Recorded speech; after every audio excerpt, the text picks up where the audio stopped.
Praise the Lord. ക്രിസ്തു യേശുവിൽ നിങ്ങൾക്ക് എല്ലാവർക്കും കർത്താവായ യേശു ക്രിസ്തുവിൻ്റെ നാമത്തിൽ സ്നേഹവന്ദനത്തെ ഓർപ്പിക്കുകയാണ്. ഒത്തിരി നാളുകൾക്ക് ശേഷം വീണ്ടും ഒരു ലൈവുമായിട്ട് നിങ്ങളുടെ മധ്യേ വരുവാൻ ദൈവം തന്ന അവകാശത്തിനായും അധികാരത്തിനായും ആരോഗ്യത്തിനായും സ്തുതിക്കുന്നു. ഞാനിന്ന് തിരുവെഴുത്തുകളുടെ അകത്ത് നിന്ന് നിങ്ങൾക്ക് പ്രയോജനമുള്ള ആത്മാവ് നമ്മളെ കൊണ്ടുപോകുന്ന വലിയൊരു ഡെപ്തിലേക്ക് നിങ്ങളെ കൈപിടിച്ച് കൊണ്ടുപോകും.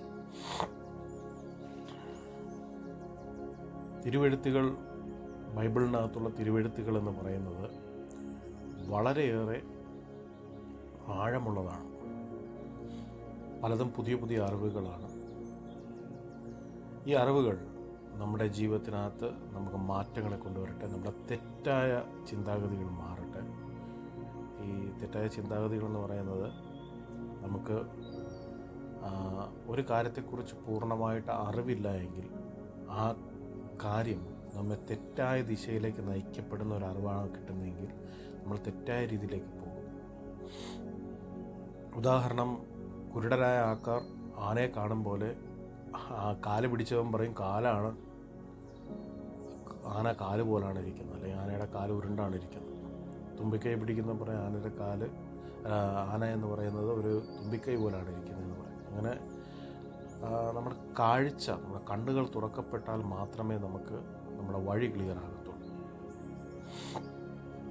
നമ്മൾ ഒത്തിരി വർഷങ്ങൾ കൊണ്ടും, ഞാൻ എൻ്റെ വിശ്വാസത്തിലിറങ്ങിയ സമയം മുതൽ ഞാൻ കേട്ട ഒന്നാണ്, യേശുക്രിസ്തുവിനെ ആർക്കെങ്കിലും വേണമെങ്കിൽ കരങ്ങളെ ഉയർത്തുക. ഞാനും ഡേവിഡ് ടെർലും അങ്ങനെയുള്ള അനേകം ദൈവദാസന്മാർ എന്ന് പറയുന്നവർ പുത്തരിക്കണ്ടത്തും അങ്ങനെയുള്ള വലിയ വലിയ സ്റ്റേജ് പ്രോഗ്രാമുകളിലൊക്കെ വരുമ്പോൾ നമ്മൾ കരങ്ങളെ ഉയർത്തി യേശുവിനെ സ്വീകരിക്കുന്ന ഒരു കാലഘട്ടമുണ്ടായിരുന്നു. പക്ഷേ കൃപ എന്ന് പറയുന്ന ഏറ്റവും വലിയ ഒരു വിപ്ലവമുണ്ടായ സമയത്ത്, കൃപയുടെ ശുശ്രൂഷകർ എന്ന നിലയിൽ ഞാൻ അഭിമാനം കൊള്ളുകയാണ് ഇപ്പോഴും.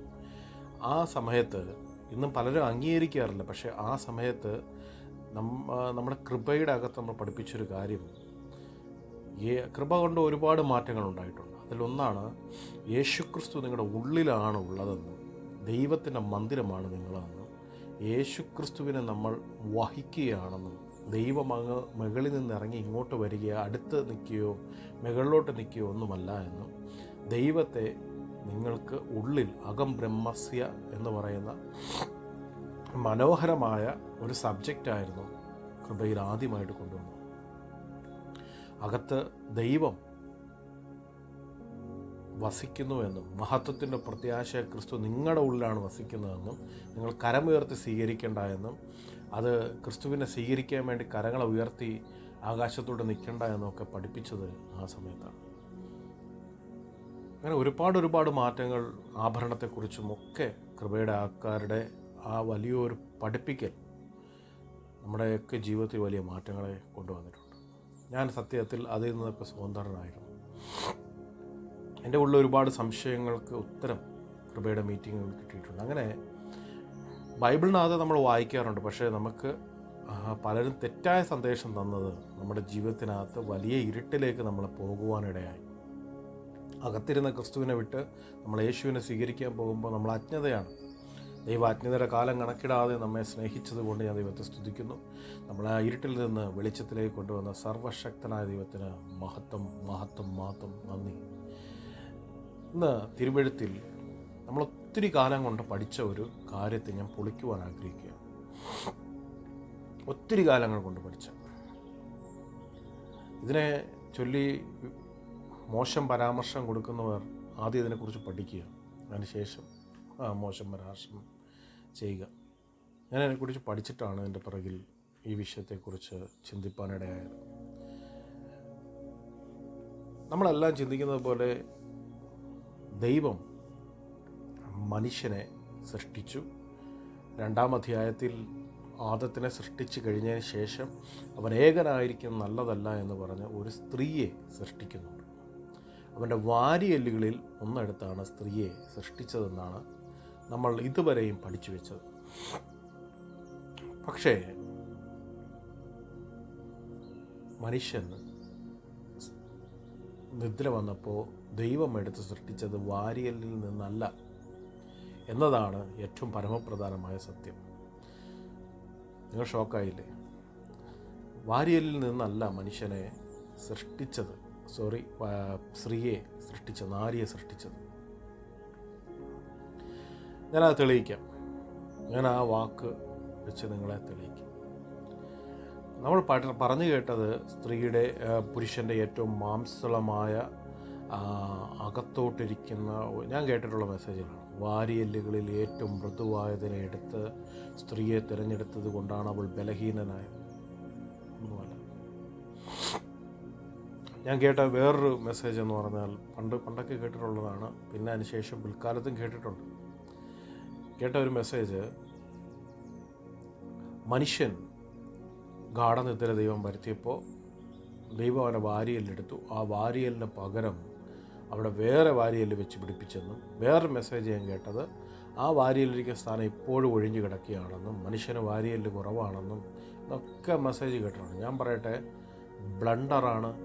ഞാൻ ഇന്ന് നിങ്ങളോട് പറയുന്നു, അതിൽ നിന്ന് നിങ്ങൾ പുറത്തു വരണം. നമുക്ക് ആ വേദപുസ്തകത്തിലെ ആ വാക്യം ഒന്ന് വായിപ്പാൻ ഞാൻ ആഗ്രഹിക്കുന്നു. ഉൽപ്പത്തി പുസ്തകമാണ്, ബൈബിളിലെ തുടക്ക പുസ്തകമാണ്, 2-ാമത്തെ അധ്യായമാണ്. ഈ 2-ാമത്തെ അധ്യായം സൃഷ്ടിയുടെ അധ്യായമാണ്. അതിൻ്റെ 21-ാമത്തെ വാക്യം ഞാൻ വായിക്കുന്നു, നിങ്ങൾക്ക് സ്ക്രീനിൽ കാണും. മനുഷ്യന് തക്കതായൊരു തുണ കണ്ടുകിട്ടിയില്ല, ആകയാൽ യഹോവ ദൈവം മനുഷ്യന് ഒരു ഗാഠനിദ്ര വരുത്തി.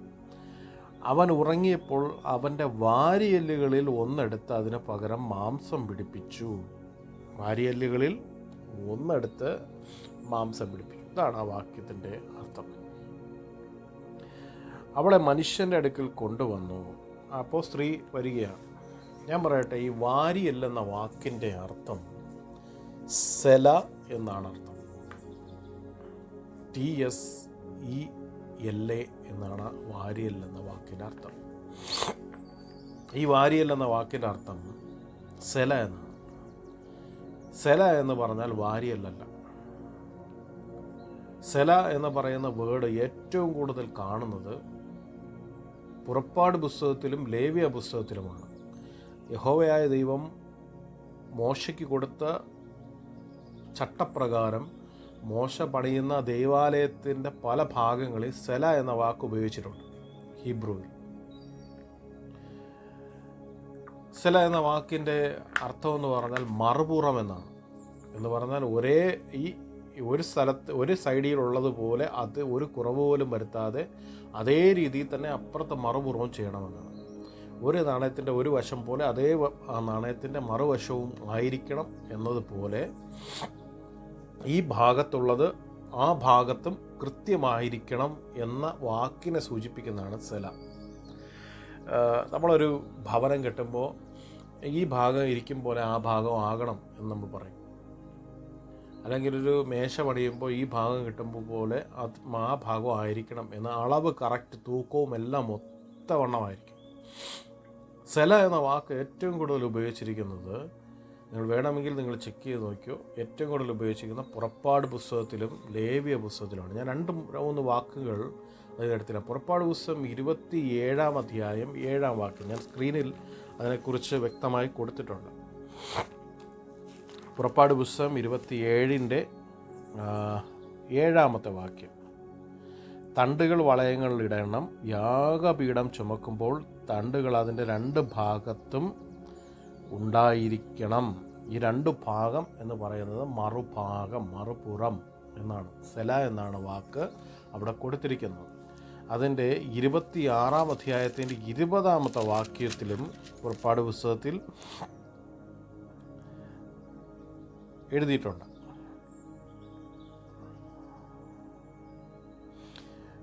തിരുനിവാസത്തിൻ്റെ മറുഭാഗത്തെ പലകയ്ക്ക് 5 അന്താഴം. ഈ മറുഭാഗം എന്ന് പറയുന്ന വേർഡിന് കൊടുത്തിരിക്കുന്ന വേർഡ് ഹീബ്രുവിൽ സെല എന്നാണ്. ഈ സെല എന്ന് പറഞ്ഞാൽ പൂർണ്ണമായിട്ട് പറഞ്ഞുതരാം, യഹോവയായ ദൈവം വാരിയെല്ലാം എടുത്തല്ല ഉണ്ടാക്കിയത്. യഹോവയായ ദൈവം മനുഷ്യനെ ഉണ്ടാക്കിയപ്പോൾ ആ മനുഷ്യൻ്റെ പകുതി എടുത്ത് വെച്ചിട്ട് ആ പകുതി, ഞാൻ ചരിത്രകാരന്മാരുടെ കാര്യം കൂടെ ചേർത്ത്, ഞാൻ വേദശാസ്ത്ര ചരിത്രകാരന്മാരുണ്ട്, അവരുടെ പഠനം അനുസരിച്ച് ദൈവം പുരുഷനെ അല്ലെങ്കിൽ മനുഷ്യനെ എടുത്ത് അവൻ്റെ പകുതി മണ്ണിട്ട് മൂടി ആ മണ്ണ് വെച്ച് അവൻ്റെ പകുതിയിൽ മറുഭാഗം എങ്ങനെയാണോ അപ്പുറത്തെ ഭാഗം അതുപോലെ ഇപ്പുറത്തൊരു സ്ത്രീയെ അവൻ നിർമ്മിച്ചു. എന്ന് പറഞ്ഞാൽ ഒരു പുരുഷൻ്റെ മറുഭാഗം സ്ത്രീയായി മാറിയത്. നമ്മൾ ഈ ഹിന്ദുയിസത്തിലൊക്കെ ചെല്ലുമ്പോൾ ഇവിടെ അർദ്ധനാരി എന്നൊക്കെ നമ്മൾ പറയാറുണ്ട്. യഥാർത്ഥത്തിൽ അതൊക്കെ ഈ കൺസെപ്റ്റിൽ നിന്ന് വന്നതാണ്. ഈ ഒരു ഭാഗത്തിൽ നിന്ന് മറുഭാഗത്തെ ഉണ്ടാക്കി അതിൽ നിന്ന് സ്ത്രീയെ പുറത്തു കൊണ്ടുവന്നു. എന്ന് പറഞ്ഞാൽ പുരുഷൻ എങ്ങനെയാണോ ഇരിക്കുന്നത് അതേപോലെയല്ലേ സ്ത്രീ ഇരിക്കുന്നത്. അല്ല വാരിയൽ പോലെയാണ് സ്ത്രീ ഇരിക്കുന്നത്. ചിലർക്ക് വാരിയലിൻ്റെ സ്വഭാവമുണ്ട്, ചാട്ടം കൂടുതലാണ്. വാരിയൽ പോലെ അല്ല സ്ത്രീയെ ഉണ്ടാക്കിയത്. അതുകൊണ്ടാണ് സ്ത്രീ പുരുഷനും സമത്വമായിട്ട് പുതിയ നിയമത്തിനകത്ത് കൊടുത്തിട്ടുള്ളത്. സ്ത്രീ ഒരു ഭാഗത്ത്, പുരുഷനിൽ നിന്ന് വന്ന മറുഭാഗമാണ് സ്ത്രീ.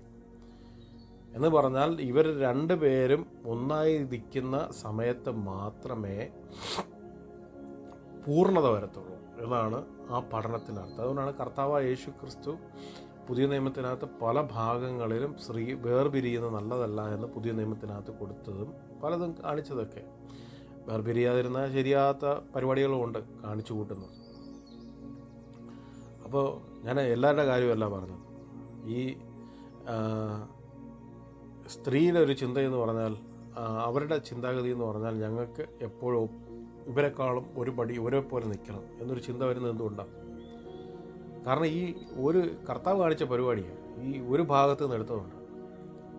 ഈ മറുഭാഗം എന്ന് പറഞ്ഞാൽ ഒരു പുരുഷൻ്റെ ഒരു ഭാഗത്ത് നിന്നെടുത്ത് അതേ മോൾഡിൽ വെച്ച് അടുത്ത് പൂർണ്ണത വരുത്തി ഒരു സാധനത്തിന് ഉണ്ടാക്കിയിട്ടു. ഇന്ന് ഏറ്റവും കൂടുതൽ അടിപിടി അക്രമം ഉണ്ടാക്കുന്ന ഈ ടീമാണ് എന്നൊക്കെ പലരും പറയാറുണ്ട്.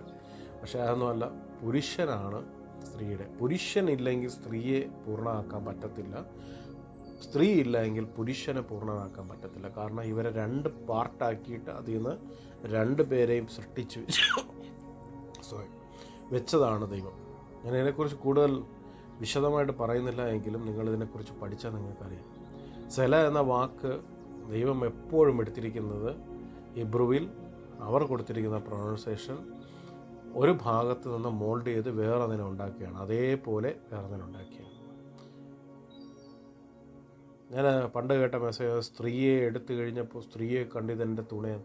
എടാ, സ്ത്രീയെ എങ്ങനെയാണ് ഈ ആദം മനസ്സിലാക്കി ഇതെൻ്റെ തക്കതായ തുണയാണ്? കാരണം അവനെ പോലെ ഇരിക്കുന്ന ഒരാളെ ദൈവം സൃഷ്ടിക്കുകയാണ്, അവനെ പോലെയാണ് ഇരിക്കുന്നത്. അതുകൊണ്ടാണ് പുരുഷൻ വിവാഹം കഴിഞ്ഞാൽ അവൻ്റെ അപ്പനമ്മമാരെ വിട്ട് ഭാര്യയോട് പറ്റിച്ചേരും എന്ന വാക്കിന് കൊടുത്തിരിക്കുന്നത് സെല എന്നാണ്. പറ്റിച്ചേരുക എന്ന് പറയുന്നാൽ ആ വാക്കിൻ്റെ അർത്ഥം സെല എന്നാണ്. എന്നാൽ 2 ഭാഗത്ത് നിന്ന് ഒരു ഭാഗം ഒന്നാവുകയാണ്. പറ്റിച്ചേർപ്പിക്കുന്നത് കൊണ്ട് ചില കുടുംബത്തിൽ നിന്നൊക്കെ പ്രശ്നമുണ്ടാക്കി പറ്റിച്ചേർപ്പിക്കും. ഞാൻ അതിനെക്കുറിച്ചൊന്നും കൂടുതൽ പറയുന്നില്ല, കാരണം ഇതങ്ങനെയുള്ളൊരു ഇതല്ല. ഞാൻ ആത്മാവിൽ നിന്ന് ശുശ്രൂഷിക്കുന്ന ഒരു വിഷയമാണ്. അതൊരു മീറ്റിംഗ് വല്ലതും ഉള്ളപ്പോൾ ഞാൻ അങ്ങനെ സംസാരിക്കും. ഞാൻ ഈ വിഷയം സെല എന്ന് പറയുന്ന ഒരു അറിവിന് വേണ്ടി തന്നതാണ്.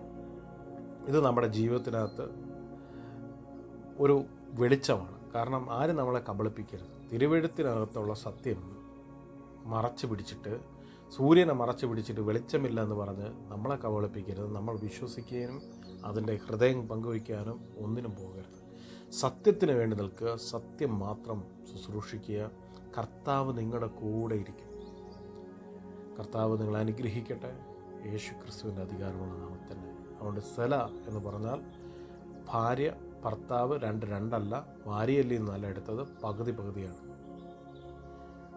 അതുകൊണ്ട് ആർക്കും പിരിക്കാൻ പറ്റാത്ത, കുഞ്ഞുങ്ങളായി കഴിഞ്ഞാലും ആർക്കും പിരിക്കാൻ പറ്റത്തില്ല. കാരണം അവർ പിരിഞ്ഞു പോയെന്ന് പറഞ്ഞാലും അവരുടെ ഹൃദയത്തിൻ്റെ ഒരു തട്ടിൽ അവർ കാണും. ഇപ്പോഴും ദേഷ്യവും പ്രശ്നങ്ങളും അരിശങ്ങളും ഒക്കെ കാണും.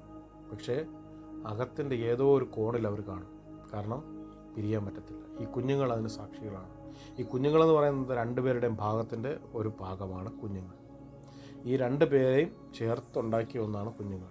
അതുപോലാണ് ദൈവം മനുഷ്യനെ പുരുഷനെ സൃഷ്ടിച്ച് പുരുഷനിൽ നിന്ന് സ്ത്രീയെ ഉണ്ടാക്കുന്നത്. ഇവർ രണ്ടുപേരുടെ ഭാഗമായി കുഞ്ഞുങ്ങളെയും ദൈവം സൃഷ്ടിക്കുന്നത് രണ്ടുപേരിൽ നിന്നെടുത്ത് പകർപ്പായിട്ടാണ് സൃഷ്ടിക്കുന്നത്. കർത്താവ് നമ്മെ അനുഗ്രഹിക്കട്ടെ. ഒരു ചെറിയ അറിവിനായി കർത്താവ് നമ്മുടെ കണ്ണുകളെ തുറന്നതിനായി ഞാൻ ദൈവത്തെ സ്തുതിക്കുന്നു. വീണ്ടും നമുക്ക് കാണുമ്പോഴും ദൈവം നിങ്ങളെ അനുഗ്രഹിക്കുകയും കാത്തു പരിപാലിക്കുകയും നിങ്ങളുടെ സകലതിനെയും സൂക്ഷിക്കുകയും വർദ്ധിപ്പിക്കുകയും അഭിവൃദ്ധി വരുത്തുകയും സമാധാനം നിങ്ങളുടെ മേൽ ഉണ്ടാകുകയും ചെയ്യുമാറാകട്ടെ.